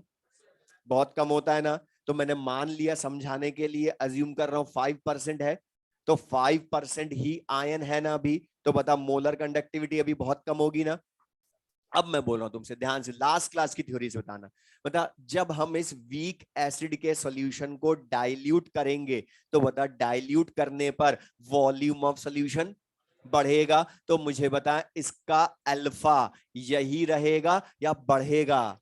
बढ़ेगा, क्योंकि बता वीक इलेक्ट्रोलाइट्स के लिए तो ऑस्वाल्ड्स डाइल्यूशन लॉ के according alpha directly proportional to root V होता है ना। और बता डाइल्यूशन पर वॉल्यूम बढ़ेगा तो अल्फा बढ़ेगा। और बता वॉल्यूम और बढ़ाऊं मतलब और डाइल्यूशन करें, तो बता जितना डाइल्यूशन करते जाओगे उतना वॉल्यूम बढ़ता जाएगा बढ़ता जाएगा बढ़ता जाएगा। और बता वॉल्यूम बढ़ता जाएगा तो अल्फा भी तो बढ़ता जाएगा ना। तो बता वॉल्यूम बढ़ने पर अल्फा बढ़ता जाएगा बढ़ता जाएगा बढ़ता जाएगा। तो बता बढ़ते बढ़ते मान लो पहले 5% था इनिशियली, फिर 10% हुआ, फिर 20%, 30%, 80%, 90%। तो बता कभी तो जाकर 100% होगा ना, क्योंकि मैं वॉल्यूम बढ़ाता जाऊंगा तो अल्फा तो बढ़ता जाएगा ना। तो अल्फा बढ़ते बढ़ते एक स्टेज ऐसी आती है जब अल्फा कितना हो जाए, 100% हो जाता है। और बता, जब इसका अल्फा 100% हो गया तो ये वीक रहा या स्ट्रांग हो गया? स्ट्रांग हो गया। अब मुझे बताना, इसके बाद भी, अल्फा 100% होने के बाद भी अगर मैं डाइल्यूशन करूंगा तो बताओ वॉल्यूम तो बढ़ेगा, लेकिन बताओ क्या अल्फा बढ़ सकता है क्या? अब तो कोई बचा ही नहीं, टूटेगा कौन? तो बताओ अब अल्फा चेंज नहीं होगा, अब क्या होगा बताओ? हाँ बोलो। Very good. इंटर आयनिक अट्रैक्शन डिक्रीज होएगा ना अब तो बता अब तो क्या होगा? इंटर आयनिक अट्रैक्शन डिक्रीज होना स्टार्ट होगा। और इंटर आयनिक अट्रैक्शन डिक्रीज होता जाएगा, होता जाएगा, होता जाएगा। और जब जाकर इंटर आयनिक अट्रैक्शन 0 हो गया तो उसको इनफाइनाइट डाइल्यूशन बोल दोगे ना? तो बता, वीक का भी अल्फा 100% होता है, इंटर आयनिक अट्रैक्शन 0 होता है, तो इनफाइनाइट डाइल्यूशन बोलते हो। क्योंकि जब जिसका भी इंट्रायनिक अट्रैक्शन 0 हो जाए उसको इनफाइनाइट डाइल्यूशन की कंडीशन बोलते हो ना? तो बता, यही लिखा है ना सेकंड पॉइंट में कि at infinite dilution both strong and weak electrolytes dissociate 100% into their ions and interionic attraction becomes 0। उसी को इनफाइनाइट डाइल्यूशन बोलते हो ना? अब मैं क्वेश्चन पूछ रहा हूं, मुझे ध्यान से देना, थ्योरी हमारी हो गई, यही समझाना था मुझे। अब मैं सिंपल सा क्वेश्चन पूछ रहा हूं। अच्छा मुझे बताएं, H प्लस आयन की कंडक्टेंस पर, अब ये सब चीजें मैं इनफाइनाइट डाइल्यूशन पर बात कर रहा हूं, इनफाइनाइट डाइल्यूशन पर H प्लस आयन की कंडक्टेंस पर एसिटेट आयन का या एसिटेट आयन की कंडक्टेंस पर H प्लस आयन का कोई इफेक्ट होगा क्या? Very good. क्यों? इंटरआयनिक अट्रैक्शन 0। और दूसरा, इन दोनों आयंस की जो मोलर कंडक्टेंसेस होंगी एट इनफाइनाइट डाइल्यूशन, वो इनकी मैक्सिमम वैल्यू होगी ना कंडक्टेंस की। तो मैं अज्यूम कर रहा हूं, सपोज एसिटेट आयन की molar conductance x Simon centimetre square mole inverse है, H प्लस आयन की y Simon centimetre square mole inverse है। अब मुझे बताओ, ये x और y की वैल्यू बढ़ेगी कम होगी इनफाइनाइट डाइल्यूशन पर या कांस्टेंट? कांस्टेंट। अब मैं क्वेश्चन पूछ रहा हूं, थ्योरी हमारी हो गई, डायरेक्ट क्वेश्चन। अब मुझे बताओ, अगर मैं पूछूं एसिटिक एसिड की molar conductivity at infinite dilution क्या होगी? तो बताओ, एसिटिक एसिड की मोलर कंडक्टिविटी पूछी है ना? तो डेफिनेशन सोचो, हमें नहीं भी पता फॉर्मूले तो हमें थ्योरी बहुत है। मतलब मोलर कंडक्टिविटी की डेफिनेशन के अकॉर्डिंग क्या रिप्रेजेंट करती है वो? 1 मोल इलेक्ट्रोलाइट के प्रोड्यूस्ड आयंस की टोटल कंडक्टेंस को ही मोलर कंडक्टिविटी बोलते हो ना? लेकिन कितने मोल के प्रोड्यूस्ड आयंस? 1 मोल इलेक्ट्रोलाइट के। और बता, तुमने सबने पढ़ा है मोल कंसेप्ट में, थोड़ा बहुत ध्यान हो, बता जो बैलेंस्ड इक्वेशन होती है उसमें जो कॉफिशिएंट्स होते हैं वो मोल का ही रिलेशन बताते हैं ना? तो बताओ 1 मोल एसिटिक एसिड कितने मोल एसिटेट आयन दे रहा है? 1 मोल। H प्लस आयन कितने दे रहा है? 1 मोल। अच्छा बता, इन दोनों की यूनिट में ये मोल इनवर्स लिखा है ना? ये क्या शो कर रहा है कि 1 मोल एसिटेट आयन की x है value, 1 mole H plus ion की कंडक्टेंस y है। तो बता, इस 1 मोल एसिटिक एसिड की क्या हो जाएगी? हाँ बोलो। x plus Y. क्यों? क्योंकि बता, इसके 1 मोल के produced ions 1 mole acetate ion 1 mole H plus ion ही तो है ना? तो इन दोनों का सम कर दूंगा तो इसकी टोटल मोलर कंडक्टिविटी आ जाएगी। तो बताओ, यहां से लॉ बन गया हमारा कि, सुनना मैं लिखवा दूंगा, बता total molar conductivity of electrolyte में each ion makes a definite contribution irrespective of the nature of other ion present in the solution। तो यही क्या है, कॉलराश लॉ। और बता, मोलर कंडक्टिविटी ले आओ तो इसी को मैं इक्विवेलेंट कंडक्टिविटी में भी तो पूछ कन्वर्ट करवा सकता हूं ना? मतलब ये लो दोनों के लिए है, मोलर के लिए भी है एज वेल एज इक्विवेलेंट के लिए भी है। तो लिख लें next point, according to this law, according to this law at infinite dilution, according to this law at infinite dilution, according to this law at infinite dilution when dissociation of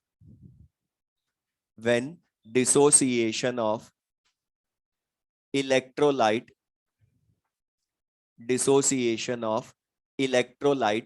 is completed. Dissociation of electrolyte is completed. अच्छा था, इसमें पढ़ो ध्यान से, क्या लिखा है इसमें? डिसोसिएशन ऑफ स्ट्रॉन्ग वीक लिखा है या ओनली इलेक्ट्रोलाइट वर्ड लिखा है? क्यों? क्योंकि बता, वीक कोई होता है क्या इनफाइनाइट डाइल्यूशन पर? इसलिए लिखा ना उसने, when dissociation of electrolyte is complete, का मतलब क्या है? 100%।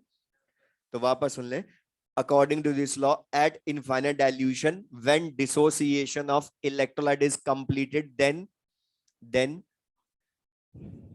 each ion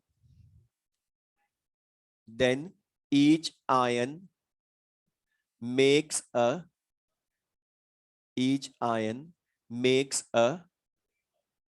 definite contribution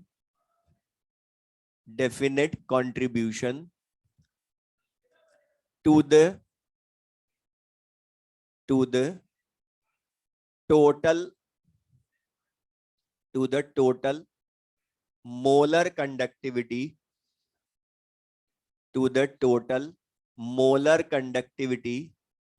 or equivalent conductivity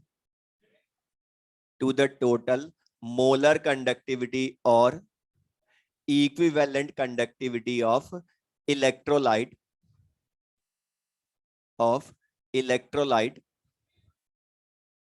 irrespective of the nature of other electrolyte, other ion, irrespective of the nature of other ion present in the solution. Irrespective of the nature of other ion present in the solution. तो बताइए, जो statement लिखा सबको clear है कि infinite dilution पर हर ion की conductance का सम करके ही हम टोटल कंडक्टेंस लाते हैं, इलेक्ट्रोलाइट की, मोलर या इक्विवेलेंट। तो ये क्लियर सबको? अब इसमें क्वेश्चन बोला, थ्योरी हमारी हो गई, अब मैं क्वेश्चन पूछ रहा हूं, और जो क्वेश्चन मैं पूछ सकता हूं वो मैं थ्योरी में लिखवा रहा हूं, और दो तरह के न्यूमेरिकल होंगे। लिख लें बोर्ड पर से, जो केस 1 केस 2 मैं लिख रहा हूं, ये एक्चुअल में क्वेश्चन है। लिख लें, फिर मैं समझा रहा हूं इसको। Lambda M C infinite and lambda M A infinite are given in the question. अच्छा, ये सी क्या शो कर रहा है यहाँ? कैटायन को। ए शो कर रहा है एनायन को, और लैम्डा एम शो कर रहा है मोलर कंडक्टिविटी। मतलब बता हमें क्वेश्चन में molar conductivity of cation given हो इनफाइनाइट डाइल्यूशन पर, molar conductivity of anion given हो इनफाइनाइट डाइल्यूशन पर। बता, अभी वही तो गिवन थी।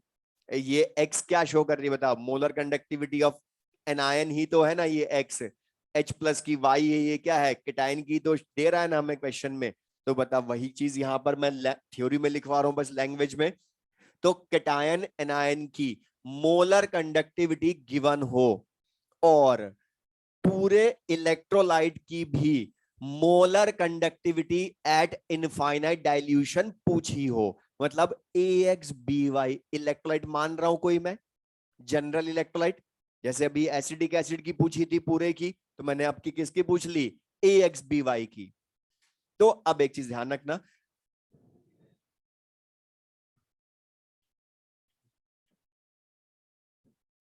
जो अभी हमने ये थ्योरी पढ़ी, अब ध्यान सुनना, मैं यहां पर जो बताने वाला हूं वापस बोल रहा हूं। हमें क्या बोला है? कैटायन एनायन की molar conductivities eight infinite dilution given है। अच्छा बता, इनकी यूनिट क्या होती है? Simon centimetre square mole inverse. अब इसको समझना, बस इस यूनिट को हमें यूज करना आना चाहिए। बता, यहां पर ये Simon centimetre square mole inverse में, ये मोल इनवर्स है ना, ये मोल इनवर्स क्या शो कर रही कि lambda M C infinite 1 mole cation की कंडक्टेंस है, lambda M A infinite 1 mole anion की कंडक्टेंस एट इनफाइनाइट डाइल्यूशन है ना। लेकिन है तो 1 मोल कैटायन 1 मोल एनायन की, लेकिन बता हमें किसकी लानी है? AXBY के 1 मोल की कंडक्टेंस टोटल होगी। बता AXBY की मोलर कंडक्टिविटी का मतलब क्या है? AXBY के 1 मोल के प्रोड्यूस्ड आयंस की टोटल कंडक्टेंस लानी है। तो यहां पर अब एक चीज समझना, मैं इसका फॉर्मूला लिखवाऊंगा लेकिन रटना मत, मैं खुद बोल रहा हूं। क्योंकि तुमने रटा तो क्वेश्चन टफ हो जाएंगे, नहीं रटे तो क्वेश्चन बहुत इजी। क्योंकि ये क्वेश्चन है एक्चुअल में, मैं बार बार बोल रहा हूं ये क्वेश्चन है जो मैं थ्योरी में बता रहा हूं, तो सिंपल सा प्रोसीजर समझना बस। तो बता AXBY की मोलर कंडक्टिविटी हमें फाइंड करनी है। और अभी ये मत लिखना, मैं जो लिखने वाला हूं मैं जब बोलूं तब लिखना है, ओनली यहां तक लिखना है बस। तो देख ले ध्यान से, जब भी किसी की मोलर कंडक्टिविटी फाइंड करनी हो, ध्यान से देख ले बोर्ड पर, किसी की भी मोलर कंडक्टिविटी लानी हो, उसको सबसे पहले आयंस में ब्रेक करके लिख लेना। अब AXBY, तो अच्छा ये जनरल फॉर्मूला सबको पता है। जनरल फॉर्मूले में जो वेरिएबल पहले लिखा होता है वो केटायन को रिप्रेजेंट करता है, जो बाद में लिखा होता है वो एनायन को, और साथ में जो नंबर लिखे होते हैं वो number of cation number of anion को शो करते हैं ना। तो बताइए AXBY जब ब्रेक होगा तो X केटायन और Y एनायन मिलेंगे, यही होगा ना। X cation A Y anion B मिलेंगे, और इन नंबर को क्रॉस करते हैं तो चार्ज ऑन 1 केटायन या चार्ज ऑन 1 एनायन आ जाते हैं। अब ये नंबर क्रॉस करके चार्ज क्यों लिखते हैं? सिंपल सा रीजन। अच्छा बताइए, AXBY न्यूट्रल मॉलिक्यूल है ना, तुमने सबने पढ़ा है, कोई भी मॉलिक्यूल न्यूट्रल होता है तो total positive charge equals to total negative charge ही होता है ना। तो बता एक केटायन का चार्ज कितना है Y, तो X केटायंस का प्लस XY इंटू कर दे। बोलो, एक केटायन का चार्ज Y तो X का कितना हो गया प्लस XY। इसी तरह से एक एनायन का चार्ज माइनस X तो Y एनायंस का माइनस XY। तो बता plus XY minus XY total negative positive charge equal हो गया ना। तो ये तो न्यूट्रल की कंडीशन लाने के लिए क्रॉस करते हैं। लेकिन सिंपल सा वैसे बताइए, तो मैंने अभी वेरिएबल था इसलिए समझा रहे हैं। बाकी बता, अगर मैं सिंपल तुम्हें इलेक्ट्राइट दूंगा तो आयन में ब्रेक करना तो बहुत ईजी है ना। तो आयन में ब्रेक करना इससे ईजी होगा न्यूमेरिकल। तो AXBY आयंस में ब्रेक करा। अब मैं सिंपल सा पूछ रहा हूं, हमें लानी है AXBY के 1 मोल के प्रोड्यूस्ड आयंस की टोटल कंडक्टेंस, उसी को तो मोलर कंडक्टिविटी बोलूंगा। तो बता, जो बैलेंस्ड इक्वेशन होती है उसमें जो कॉफिशिएंट्स होते हैं वो मोल का रिलेशन बताते हैं ना, कि कितने मोल रिएक्टेंट रिएक्शन करके कितने मोल प्रोडक्ट के प्रोड्यूस होते हैं। तो बताइए बैलेंस्ड इक्वेशन क्या शो कर रही है, कि 1 मोल AXBY produces X mole cation and Y mole anion, यही मीनिंग होगा। 1 मोल AXBY produces X mole cation and Y mole anion. अब बता, हमें 1 मोल के ही तो प्रोड्यूस्ड आयंस की टोटल कंडक्टेंस लानी है ना। और बता 1 मोल AXBY के टोटल आयंस तुम्हें मिल गए ना, केटायन एनायन के कितने कितने मोल मिले। अब बता, अब तुम्हें AXBY की मोलर कंडक्टिविटी लानी है, मतलब 1 मोल की लानी है, तो मुझे X मोल केटायन की और Y मोल एनायन की मोलर कंडक्टेंसेस मिल जाए तो इनका सम कर दूंगा, तो बता 1 मोल की टोटल कंडक्टेंस आ जाएगी ना। अब X मोल केटायन की लाने के लिए तुम्हें क्वेश्चन में कितने मोल केटायन की दिए बताओ, 1 मोल की। तो बताइए जो लैम्डा MC इनफाइनाइट है ये कितने मोल केटायन की है, 1 मोल केटायन की है ना ये। लेकिन बता तुम्हें कितने की चाहिए, X मोल की चाहिए ना। तो बता 1 मोल केटायन की लैम्डा MC इनफाइनाइट, तो X मोल की इंटू X कर दोगे। अच्छा इसी तरह से लैम्डा M इनफाइनाइट, ये 1 मोल एनायन की है लेकिन चाहिए कितने की, Y मोल की। तो बता इंटू Y कर दोगे, और बता इन दोनों का सम कर दूं तो 1 मोल इलेक्ट्रोलाइट की टोटल कंडक्टेंस आ जाएगी। तो बता यही फॉर्मूला तुम लोग पढ़ते थे, लेकिन बता फॉर्मूला है या एक्चुअल में क्वेश्चन है? तो क्वेश्चन है तो लिख लो बस। और बताइए इंटू X इंटू Y हमने क्यों करा, समझ में आया? सिंपल सा, क्योंकि बता वो तो हमें यूनिट बता रही है कि 1 मोल केटायन 1 मोल एनायन की थी, लेकिन चाहिए हमें X मोल केटायन और Y मोल एनायन की, इसलिए इंटू X इंटू Y करके सम कर दिया। तो इसके 1 मोल की कंडक्टेंस आ गई टोटल।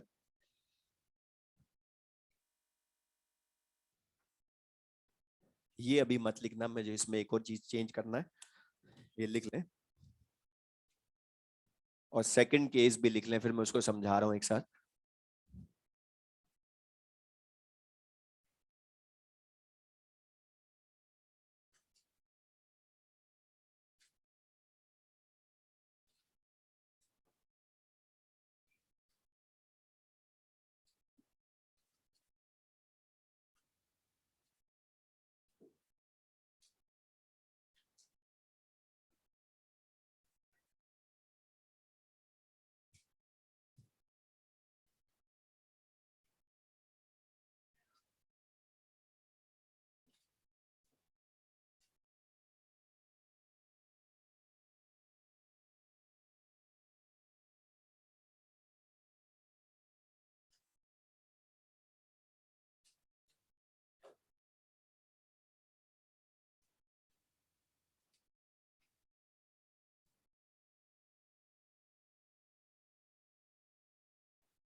अब देख लीजिए ध्यान से दादा, ये जो फर्स्ट वाला जो लिख, सेकंड भी लिख लें, फिर मैं क्वेश्चन पूछ रहा हूं इसमें से। अच्छा दादा, फर्स्ट और सेकंड में डिफरेंस क्या है?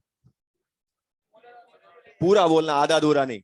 मतलब फर्स्ट क्वेश्चन में कैटायन एनायन की मोलर कंडक्टेंस गिवन थी ना, और इलेक्ट्रोलाइट की भी मोलर कंडक्टिविटी ही पूछी थी। लेकिन सेकंड में क्या बोल रहा हूं मैं, कैटायन एनायन की lambda E Q C infinite, lambda E Q A infinite, मतलब बता कैटायन एनायन की इक्विवेलेंट कंडक्टिविटीज गिवन है। अब फाइंड भी क्या करनी है, इक्विवेलेंट कंडक्टिविटी ही फाइंड करनी है। तो बता आपके डेफिनेशन बदल जाएगी। अब के बता 1 मोल के आयंस की कंडक्टेंस लाओगे या 1 इक्विवेलेंट के आयंस की टोटल कंडक्टेंस? ये अब ध्यान समझना, डेफिनेशन बदलेगी क्योंकि अभी इक्विवेलेंट कंडक्टिविटी लानी है हमने।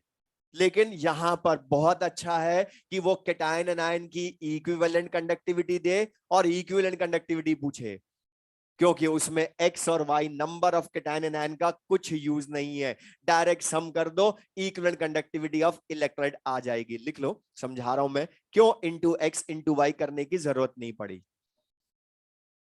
Lambda E Q C infinite plus lambda E Q A infinite ही कर दो, तो equivalent conductivity of A X B Y आ जाएगी। अच्छा लेकिन मतलब मैं सेकंड वाले क्वेश्चन में कैटायन एनायन की इक्विवेलेंट कंडक्टिविटीज दी है, तो बता इनका सम करके तो पहले इक्विवेलेंट कंडक्टिविटी ला सकते हो ना। लेकिन बता मैं मोलर कंडक्टिविटी पूछ लूं साथ में, तो बता इक्विवेलेंट कंडक्टिविटी ले आए तो उसी को बदल लो ना मोलर कंडक्टिविटी में। ये पढ़ा था ना हमने लास्ट क्लास में relation, molar conductivity equals to equivalent conductivity into valency factor. तो इसको यूज कर ले हम। तो बता यहाँ पर दोनों तरह के क्वेश्चन पूछ सकता हूं मैं इनमें, मोलर की जगह फर्स्ट में भी इक्विवेलेंट पूछ सकता हूं या सेकंड में भी इक्विवेलेंट की जगह मोलर पूछ सकता हूं। लेकिन अब ध्यान समझना, ये जो हमने लिखा, ये कैसे हमने बोला कि कैटायन एनायन की इक्विवेलेंट कंडक्टिविटीज गिवन हो और इक्विवेलेंट कंडक्टिविटी ही लानी हो, तो डायरेक्ट सम कर देते हैं। मतलब कोफिशिएंट या नंबर ऑफ आयंस का कुछ यूज नहीं है। क्यों? उसका रीजन बोर्ड पर लिख लें। सम मैं जो पूछूं बता ध्यान से, बता इक्विवेलेंट कंडक्टिविटी, फिर मैं बोल रहा हूं बाय डेफिनेशन क्या शो करती है, 1 इक्विवेलेंट इलेक्ट्रोलाइट के प्रोड्यूस्ड आयंस की टोटल कंडक्टेंस, लेकिन 1 इक्विवेलेंट के प्रोड्यूस्ड आयंस की। अच्छा बता, जो बैलेंस्ड इक्वेशन में कोफिशिएंट होते हैं वो तो हमेशा मोल का ही रिलेशन बताते हैं ना। मतलब बता अभी भी ये बैलेंस्ड इक्वेशन तो मोल ही बता रही है हमें कि 1 mole A X B Y produces X mole cation Y mole anion. लेकिन बता मुझे चाहिए तो नंबर ऑफ इक्विवेलेंट्स इनके। अब बता, तुमने रेडॉक्स रिएक्शन चैप्टर में ये फॉर्मूला पढ़ा है कि नंबर ऑफ मोल्स को नंबर ऑफ इक्विवेलेंट्स में चेंज करने के लिए मोल्स इनटू वैलेंसी फैक्टर करते हो ना। या मास गिवन हो तो बता W बाई ई भी लिख सकते हो। W बाई ई में ई क्या है, इक्विवेलेंट वेट। ये सब पढ़ चुके हो, ध्यान डायरेक्ट लिख दूं अब तो ये। अब बता, यहां मोल तुम्हारे पास सबके हैं, बैलेंस्ड इक्वेशन तुम्हें मोल का रिलेशन बता रही है, तो बता तीनों के नंबर ऑफ इक्विवेलेंट्स में इनटू वैलेंसी फैक्टर करके बदल सकते हो ना। अब मैं समझाने के लिए अज्यूम कर रहा हूं, बोर्ड पर देख लें। ये जो AXBY है, ये इलेक्ट्रोलाइट, एसिड, बेस या सॉल्ट कुछ भी हो सकता है ना, लेकिन मैं अज्यूम कर रहा हूं ये अभी सॉल्ट है, समझाने के लिए बस कि ये अज्यूम कर रहा हूं कि ये सॉल्ट है। तो बता, सॉल्ट का मोल पता है तो इनटू वैलेंसी फैक्टर कर दूंगा तो AXBY के इक्विवेलेंट आ जाएंगे ना। तो बता, वैलेंसी फैक्टर सॉल्ट का टोटल पॉजिटिव चार्ज, तो बता कितना है वो, XY। तो नंबर ऑफ इक्विवेलेंट्स ला सकते हो ना, मोल इनटू वैलेंसी फैक्टर। तो बता XY इक्विवेलेंट्स, मोल केटायन के, एक्स वैलेंसी फैक्टर आयन का, उस पर प्रेजेंट चार्ज का मैग्नीट्यूड, लास्ट क्लास में बताया था, charge present on that ion, magnitude उसका। तो बता कितना हो गया, y। तो कितने इक्विवेलेंट मिले, XY। अच्छा, यहां मैग्नीट्यूड देखोगे चार्ज का तो x, तो बता y इंटू एक्स इक्विवेलेंट। अच्छा बता, yx बोलूं या xy बोलूं, कोई डिफरेंस है क्या? तो मुझे बताओ, नंबर ऑफ इक्विवेलेंट्स तीनों के डिफरेंट मिले या सेम मिले? अब ये XY इक्विवेलेंट AXBY क्या प्रोड्यूस कर रहा है, XY equivalent cation and XY equivalent anion. लेकिन बता, तुम्हें XY के चाहिए या वन इक्विवेलेंट के चाहिए AXBY के produce ions? One equivalent AXBY के चाहिए ना। अच्छा, समझाने के लिए मैं अज्यूम कर रहा हूं इस XY की वैल्यू 5 अज्यूम कर लो। तो बताइए, XY की वैल्यू मैंने 5 अज्यूम कर ली, मल्टीप्लीकेशन इनका, तो ये क्या शो कर रहा है, 5 equivalent AXBY produces 5 equivalent cation and 5 equivalent anion. तो बताओ वन कितना प्रोड्यूस करेगा, बोलो। One equivalent AXBY produces one equivalent cation and one equivalent anion. अच्छा बताओ, ये कभी कभी वन से वन वन प्रोड्यूस होंगे या ऑलवेज? क्योंकि बता, XY की वैल्यू कुछ भी रख लो ना तुम, 5 की जगह 2 ले लो, तो बता 2 इक्विवेलेंट से 2 2 प्रोड्यूस होंगे, तो 1 से 1 1 ही प्रोड्यूस होंगे। तो बता, तुम्हें 1 इक्विवेलेंट AXBY के प्रोड्यूस्ड आयंस मिल गए ना। अब बता, इन दोनों 1 equivalent cation and 1 equivalent anion की मुझे कंडक्टिविटी मिल जाए तो इनका सम कर दूंगा तो 1 इक्विवेलेंट AXBY की आ जाएगी ना। तो वही तो किया तुमने। बताइए, इक्विवेलेंट इनवर्स या इसकी यूनिट क्या है बता, लैम्डा EQC की, Simon centimetre square equivalent inverse है ना। मतलब ये लैम्डा EQ क्या शो कर रहा है, 1 इक्विवेलेंट केटायन की, 1 इक्विवेलेंट एनायन की। तो बता, 1 1 इक्विवेलेंट की तो चाहिए थी तुम्हें, तो सम ही करा ना, क्यों इंटू एक्स इंटू वाई नहीं करा? ये समझ में आया? ये डेफिनेशन समझा रही है सब ये। ओके, हमें ये पता है मीनिंग इसका, तभी तो समझ में आएगा कब इंटू एक्स इंटू वाई क्यों करा, क्यों नहीं करा। ये क्लियर सबको ये? और बता, सिंपल सा लिख लो वो, अब वो लिख लो, ध्यान रहेगा, क्योंकि इसमें दोनों का रीजन है। क्योंकि मोलर में क्यों इंटू एक्स इंटू वाई करना पड़ा, इक्विवेलेंट में क्यों नहीं करना है।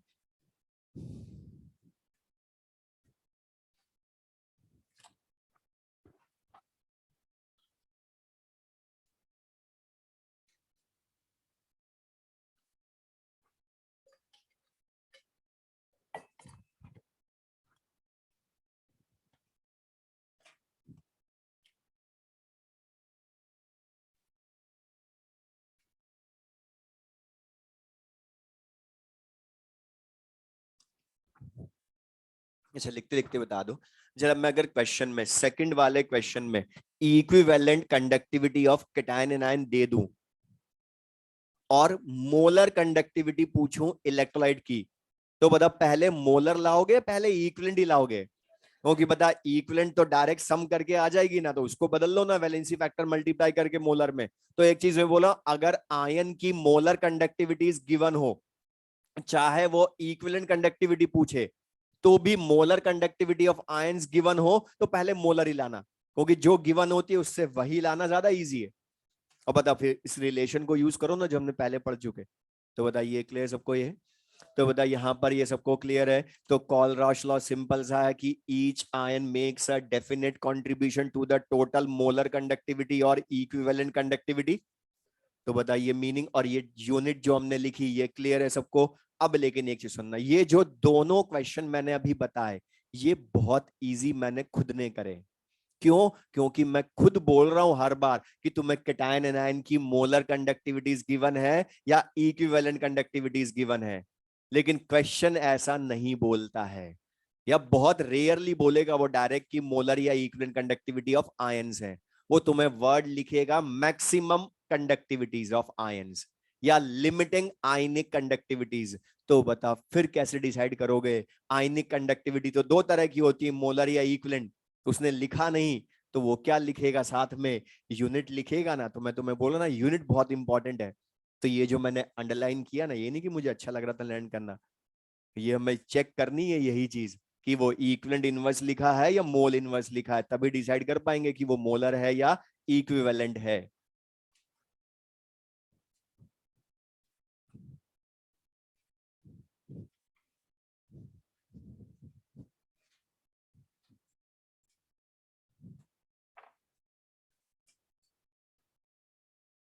क्वेश्चन लिख लें जिससे क्लियर हो जाएगा जो हमने पढ़ा उसको यूज कैसे करना है।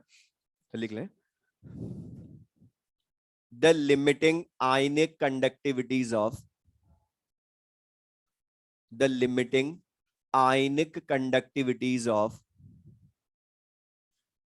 बोर्ड पर से लिख लें, NH4 plus and SO4 minus 2 ions are, ammonium ion and sulfate ions are 200 and 125, 200 and 125 Simon centimeter square equivalent inverse respectively. 200 and 125 Simon centimeter square equivalent inverse respectively. Find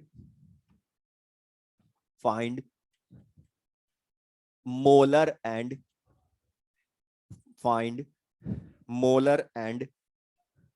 equivalent conductivities of, find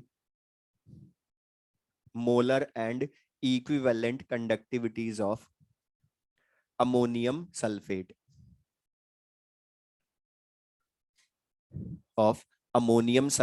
at infinite dilution, at infinite dilution.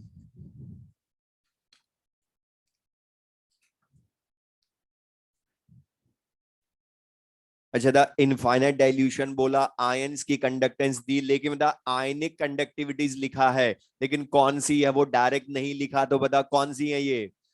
Molar या equivalent conductivity of cation and ion? Molar है या equivalent है? क्या लिखा है unit में? Mole inverse या equivalent inverse? Equivalent inverse. तो बता यहां पर ये हमें क्वेश्चन में गिवन क्या है?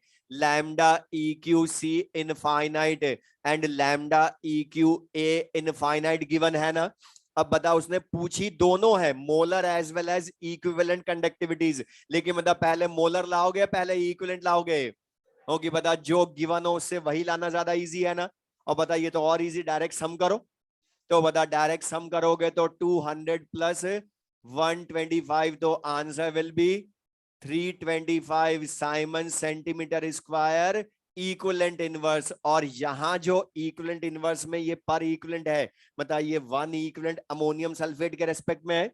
और बता मोलर भी पूछी है, तो इसी को मोलर कंडक्टिविटी में चेंज कर दो, equivalent conductivity into valency factor. अच्छा बता, अमोनियम सल्फेट का टोटल पॉजिटिव चार्ज दोनों पोटेशियम आयन अमोनियम आयन का बता 2 हो गया ना, तो इनटू 2, तो answer will be 650 Simon centimetre square. लेकिन अब इक्विवेलेंट इनवर्स या मोल इनवर्स? तो बता अब ये क्वेश्चन टफ है क्या? और ये इसका सबसे लेंथी क्वेश्चन, क्योंकि हमने दोनों पूछे एक साथ। एग्जाम में तो कोई एक ही पूछना है उसने, या तो इक्विवेलेंट कंडक्टिविटी पूछेगा या मोलर पूछेगा। लेकिन मतलब सिंपल सा क्वेश्चन, बस हमने जो थ्योरी, हमने बोलता जो थ्योरी समझा है वो फिर भी थोड़ा लेंदी लगती है, लेकिन क्वेश्चन तो और इजी सिंपल से अप्लाई करना। नेक्स्ट लिखे, एक और लिख लें इसी का चेंज, लिखे the limiting ionic conductivities of, the limiting ionic conductivities of, board पर लिख लें, Na plus and C2O4 minus 2 ions are, Na plus and C2O4 minus 2 ions are 150 and 90, 150 and 90 Simon centimetre square mole inverse respectively. 150 and 90 Simon centimeter square mole inverse respectively. Find equivalent conductivity of sodium oxalate at infinite dilution. Of sodium oxalate at infinite dilution. Of sodium oxalate at infinite dilution.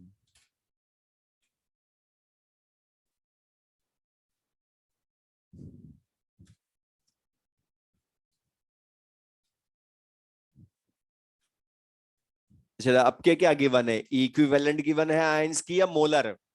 बता उसने क्या लिखी है? Mole inverse लिखा है ना आपके। अब बता मोल इनवर्स लिखा है तो सोडियम आयन के 1 मोल की गिवन है, ऑक्सलेट आयन के 1 मोल की गिवन है। अच्छा बता मोलर गिवन है तो पहले मोलर ही लाओगे ना। और बता मोलर लाने के लिए मैं फिर एक बार बोल रहा हूँ, बोलता अभी जो थ्योरी में पढ़ा था कि जब भी मोलर कंडक्टिविटी, किसी को कंफ्यूजन है दोबारा देख लो एक बार। मोलर कंडक्टिविटी किसी भी इलेक्ट्रोलाइट की फाइंड करनी हो तो बता सबसे पहले उसको आयंस में ब्रेक करके लिखोगे ना। और बता 1 मोल sodium oxalate, 1 mole oxalate ion and 2 mole sodium ion में ब्रेक होगा ना। तो बता हमें 1 मोल सोडियम ऑक्सलेट की मोलर कंडक्टिविटी लानी है तो मुझे बता 2 मोल सोडियम आयन की चाहिए। और तुम्हें 150 कितने मोल सोडियम आयन की दी है? 1 मोल की। तो बता 2 मोल की क्या हो जाएगी? इंटू 2 प्लस 1 मोल ऑक्सलेट आयन की ही चाहिए, वो भी दे रखी है 90। तो बता मोलर कंडक्टिविटी पूछता तो आंसर हो जाता 390 Simon centimetre square mole inverse. लेकिन बता पूछी क्या है? Equivalent conductivity. तो बता वो क्या हो जाएगी? Molar conductivity upon valency factor. कितना हो गया? Total positive charge 2। तो answer will be 195 Simon centimetre square equivalent inverse. तो बता बिल्कुल सिंपल से क्वेश्चन, और ये इसका सबसे टफ क्वेश्चन होगी। बता इसमें डायरेक्ट कुछ टफ कुछ नहीं है हमने बोला, लेकिन बस ये जो चेंज मैं कर सकता हूँ वो मैंने बता दी। तो बता मीनिंग सिंपल सा क्लियर सबको ये? ठीक है, तो यहाँ तक जो पढ़ा सबको क्लियर है। और अब मैं बोल जितना हमने पढ़ लिया उस पर बेस जो तुम क्वेश्चंस कर सकते हो मॉड्यूल में।